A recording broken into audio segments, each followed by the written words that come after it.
Welcome to Brew Cheese, where we brew up the finest of cheese. I'm Micah, and thanks for tuning in. If you're new to our channel, we brew up Commander decks on a $50 budget. Today's Commander comes from the upcoming Theros Beyond Death, and incorporates two of my favorite strategies, Green Devotion and +1/+1 counters. Renata, Called to the Hunt, has power equal to our devotion to green, but otherwise has only a 3 toughness, and each other creature we control enters with an additional +1/+1 counter on it. Renata walks a fine line between the two strategies, but fortunately for us, those strategies overlap nicely. Although you have to admit that Renata sounds a little bit like a car. The all-new Renata. Whether you've been called to the hunt or called to come into work, Renata is the car that's right for you. So how do we pilot a deck based around this commander? Since the green devotion will come naturally, we're not going too strongly into it, but an emphasis was made on choices that include 2 or more green mana symbols. We are playing effects that give our creatures with counters on them trample, or makes them outright unblockable, or allows us to use them for additional mana. When the time is right, we drop one of our game finishers and swing in for lethal.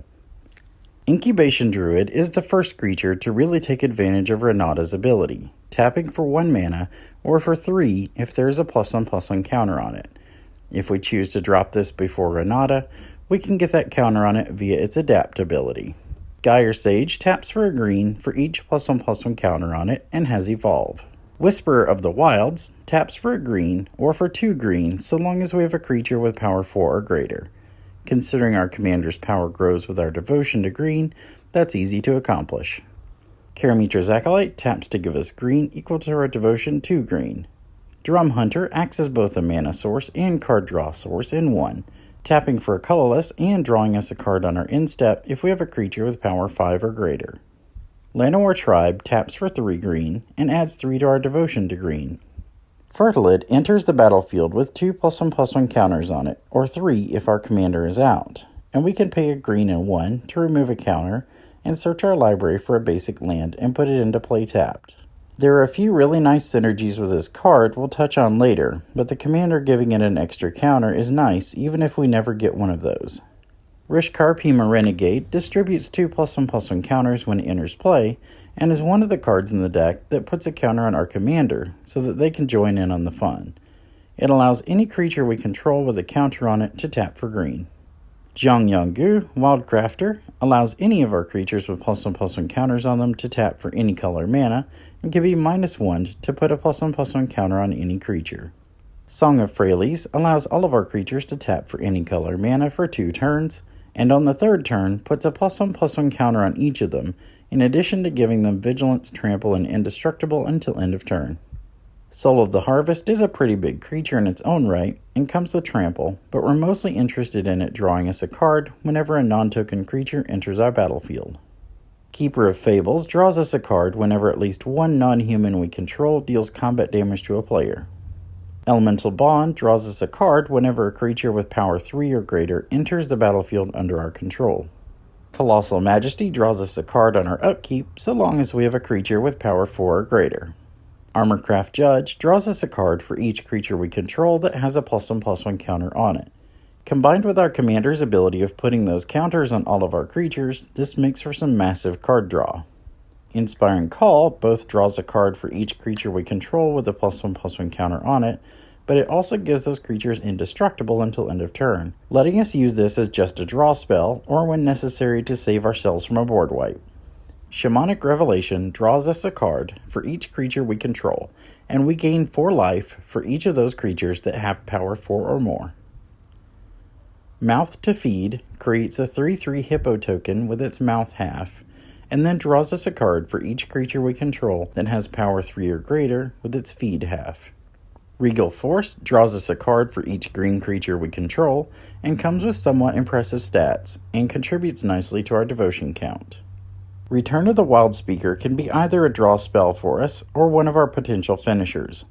We choose to either draw cards equal to the greatest power among non-humans we control, or give all of our non-humans +3/+3 until end of turn. Klothys's design is one of our finishers, giving all of our creatures a power toughness bonus equal to our devotion to green. This unfortunately does not give them trample, but many of our other creatures either already come with trample or grant trample to anything of ours with a counter on it. Aspect of Hydra is the single target version and also at instant speed, letting us use it as a combat trick if necessary. Reverent Hunter enters with a +1/+1 counter on it for each point of devotion to green that we have. End-Raze Forerunners is one of our finishers, having a rather beefy body on its own, combined with Vigilance, Trample, and Haste, but also giving all of our other creatures +2/+2 until end of turn, along with Vigilance and Trample. Overwhelming Stampede gives all of our creatures +X/+X and Trample until end of turn, with that X being the power of the biggest creature we have. Aggressive Mammoth comes with impressive 8/8 stats and has Trample, and also gives all of our other creatures Trample as well. Hornet Queen is a 2/2 flyer with Death Touch and creates 4 1/1 flyers with Death Touch when it enters. If we have our commander out, she'll put a counter on each of those creatures, giving us 11 power in the air, all Death Touch. Symbiotic Worm has impressive stats, and when it dies, creates 7 1/1 green insect tokens. This may be one of the creatures our opponents won't want to kill if our commander is out, as this means 14 power worth of tokens. If they don't want to kill Symbiotic Worm, they really won't want to kill Hooded Hydra. It enters with a +1/+1 counter on it for each point we paid into X, and when it dies, we create a 1/1 snake for each counter that was on it. Our commander adds a counter to the Hydra itself and to each of those tokens, making for a powerful payoff. Verdant Force, in addition to nice stats, gives us a 1/1 Saproling token on each player's upkeep. Again, those will be 2/2 Saprolings if our commander is out. Garruk Primal Hunter can be +1 to create a 3/3 green beast creature token, -3 to draw cards equal to the greatest power among creatures we control, or -6 to create a 6/6 worm for each land we control. And again, if our commander is out, all of those creature tokens get +1/+1 counters. Rampaging Baloths, in addition to nice stats and built-in trample, creates a 4/4 beast whenever a land enters our battlefield. Oran Reef Hydra also has built-in trample and gets a +1/+1 counter whenever a land enters our battlefield, or 2 of those counters if the land was a forest. Avatar of the Resolute has reach and trample, and enters with a +1/+1 counter on it for each other creature we control that has one of those counters on it. Primeval Protector has a daunting casting cost, costing 10 and a green.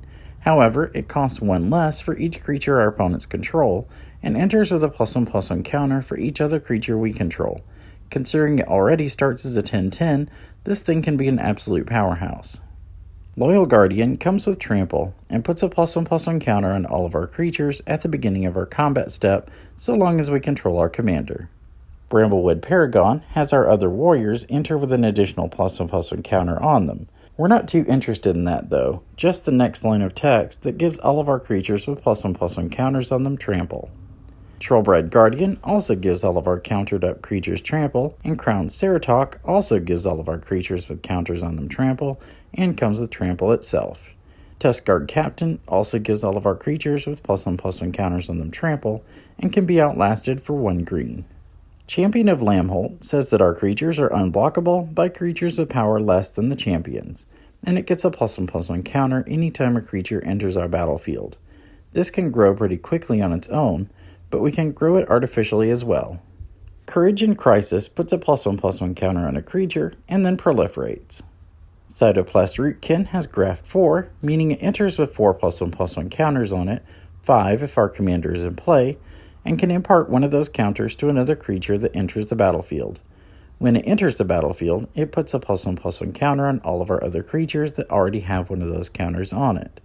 We can also pay 2 to move one of those counters from another creature to the Rootkin, letting us reallocate counters from creatures that don't really need them to new ones that enter.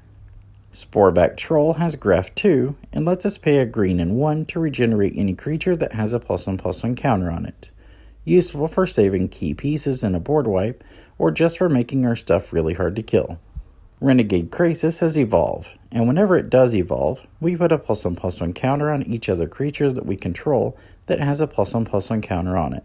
Evolution Sage says that whenever a land enters our battlefield, we proliferate.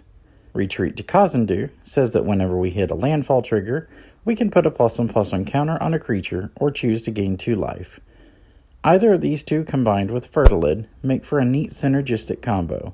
You pay a green and 1 into Fertilid to go grab a land and put it into play, and let one of these trigger to put a +1/+1 counter back on Fertilid, letting us do it again and again.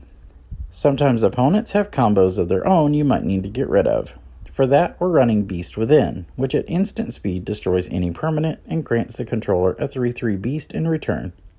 Acidic Slime destroys an artifact, enchantment, or land when it comes down, and thereafter has Death Touch, so that it can continue to be of value. Reclamation Sage destroys an artifact or enchantment whenever it enters. Steelbane Hydra can either be just one of our big creatures, coming in with X +1/+1 counters on it, or we can pay 2 and a green and remove one of these counters to destroy an artifact or enchantment. Ulvenwald Tracker lets us pay a green and 1 to have one of our creatures fight another creature. Not only is this effect reusable, but it's at instant speed. Titanic Brawl and Mutant's Prey both have our creature fight an opponent's at instant speed, at the cost of only a single green, so long as our creature has a +1/+1 counter on it. Return to the Earth blows up an artifact, enchantment, or creature with flying, also at instant speed. Airy Oofs allows us to sacrifice it to have it deal damage equal to its power to any creature with flying. It also has Persist, meaning that when it dies, it immediately comes back with a -1/-1 counter on it. If our commander is out, however, it puts a +1/+1 counter on it, canceling the 2 out. That means we can infinitely sacrifice the Oof to machine gun down everything in the sky. Woodfall Primus destroys a non-creature permanent when it enters the battlefield, has good stats, built-in trample, contributes nicely to our devotion count, and has Persist so that it can come back to destroy another permanent should it die. Since Persist is so nice with our commander, it only makes sense to run Cauldron of Souls.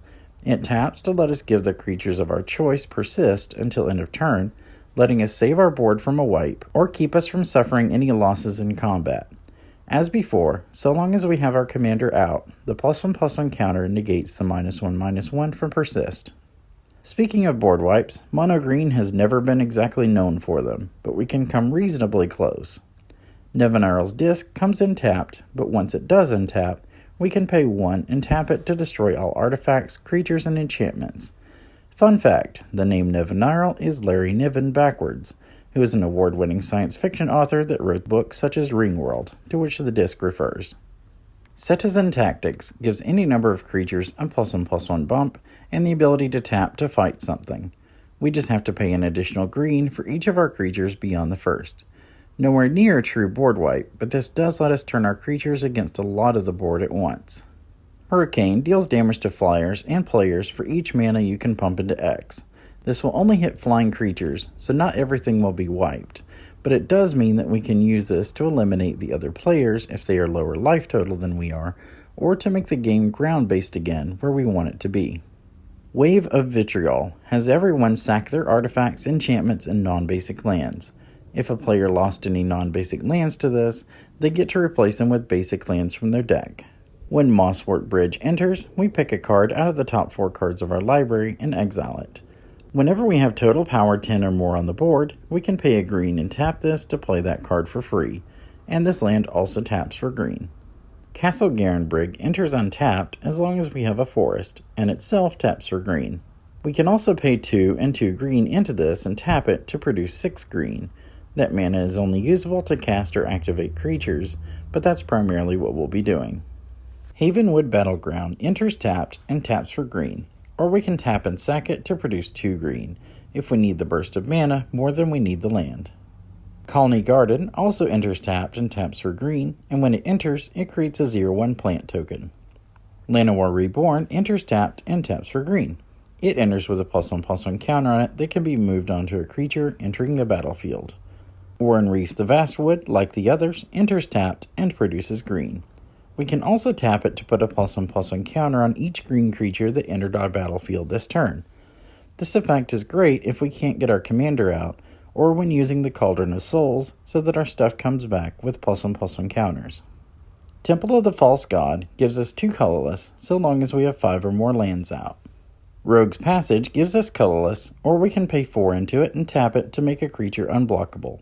This card is handy for getting one of our creatures through for lethal, or getting in commander damage out of nowhere, as Renata's power can easily exceed 21. Karn's Bastion produces colorless, or we can pay 4 and tap it to proliferate. The remainder of our mana base consists of 28 forests. The total cost for this deck came up to $49.09. These prices are powered by TCG Player, not a sponsor, using optimized pricing. The total does include shipping and allows for cards of any condition. Thank you for watching, and if you like what we're doing here, subscribe or share this video with a friend, or leave a comment telling us what we missed or what you'd like to see in the future. See you again next video.